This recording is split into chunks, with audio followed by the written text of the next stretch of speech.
ओम तत्सत। श्री गणेशाय नमः। श्री मद्भागवत महापुराण प्रथम स्कंध प्रथम अध्याय महिंगलाचरण। सूत जी से शौनकादि ऋषियों का प्रश्न, जिससे इस जगत की सृष्टि स्थिति और प्रलय होते हैं, क्योंकि वह सभी सद्रूप पदार्थों में अनुगत है और असत पदार्थों से पृथक है। जड़ नहीं चेतन है, परतंत्र नहीं स्वयं प्रकाश है। जो ब्रह्मा अथवा हिरण्यगर्भ नहीं, प्रत्युत नहीं, उन्हें अपने संकल्प से ही जिसने उस वेद ज्ञान का दान किया है, जिसके संबंध में बड़े बड़े विद्वान भी मोहित हो जाते हैं।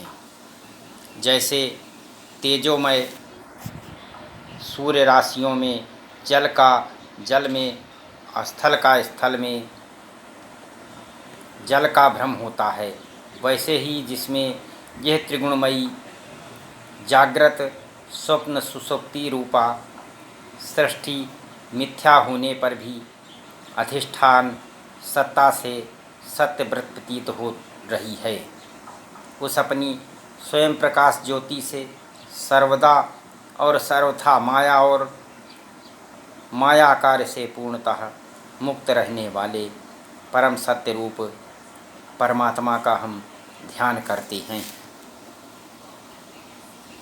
महामुनि व्यासदेव के द्वारा निर्मित इस श्री मद्भागवत महापुराण में मोक्ष पर्यंत फल की कामना से रहित परम धर्म का निरूपण हुआ है।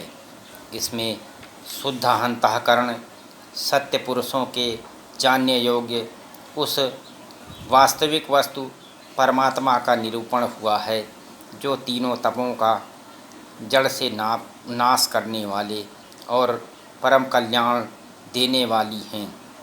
अब और किसी साधन या शास्त्र से क्या प्रयोजन? जिस समय भी सुकृति पुरुष इसके श्रवण की इच्छा करते हैं, ईश्वर उसी समय अविलंब उनके हृदय में आकर बंदी बन जाते हैं।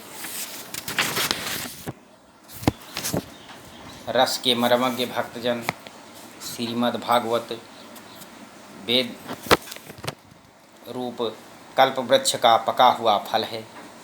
श्री सुखदेव रूप तोते के मुख का संबंध हो जाने से यह परमानंदमयी सुधा से परिपूर्ण हो गया है। इस फल में छिलके का गुठली आदि त्याज्य अंश तनिक भी नहीं है। यह मूर्तमय मान रस है। जब तक शरीर में चेतना रहे, तब तक इस दिव्य भगवत रस का निरंतर बार बार पान करते रहो। यह पृथ्वी पर ही सुलभ है। कथा प्रारंभ। एक बार भगवान विष्णु एवं देवताओं के परम पुण्यमय क्षेत्र नवमिसारण में शौनकादि ऋषियों ने भगवत प्राप्ति की इच्छा से सहस्त्र वर्षों से पूरे होने वाले एक महान यज्ञ का अनुष्ठान किया। एक दिन उन लोगों ने प्रातःकाल अग्निहोत्र आदि नित्य कृत्यों से निवृत्त होकर सूत जी का पूजन किया और उन्हें ऊंचे आसन पर बैठाकर बड़े आदर से यह प्रश्न किया। ऋषियों ने कहा कि सूत जी, आप निष्पापी हैं। आपने समस्त इतिहास पुराण और धर्मशास्त्रों का विधिपूर्वक अध्ययन किया है तथा उनकी भली भांति व्याख्या भी की है। वेद वेत्ताओं में श्रेष्ठ भगवान बद्रनारायण ने एवं भगवान के सगुण निर्गुण रूप को जानने वाले दूसरे मुनियों ने जो कुछ जाना है, उन्हें जिन विषयों का ज्ञान है, वो सब आप वास्तविक रूप से जानते हैं। आपका हृदय बड़ा ही सरल और शुद्ध है, इसी से आप उनकी कृपा और अनुग्रह के पात्र हुए हैं। गुरुजन अपने प्रेमी शिष्यों को गुप्त से गुप्त बात भी बता दिया करते हैं। आयुष्मान, आप कृपा करके यह बतलाइए कि उन सब शास्त्रों, पुराणों और गुरुजनों के उपदेशों में कलयुगी जीवों के परम कल्याण का सहज साधन आपने क्या निश्चित किया है। आप संत समाज के भूषण हैं। इस कलयुग में प्रायः लोगों की आयु कम हो गई है। साधन करने में लोगों की रुचि और प्रवृत्ति भी नहीं है। लोग आलसी हो गए हैं। उनका भाग्य तो मंद है ही, समझ भी थोड़ी है। इसके साथ ही वे नाना प्रकार की विघ्न बाधाओं से घिरे भी रहते हैं। शास्त्र भी बहुत से हैं, परंतु उनमें एक निश्चित साधन का नहीं, अनेक प्रकार के कर्मों का वर्णन है।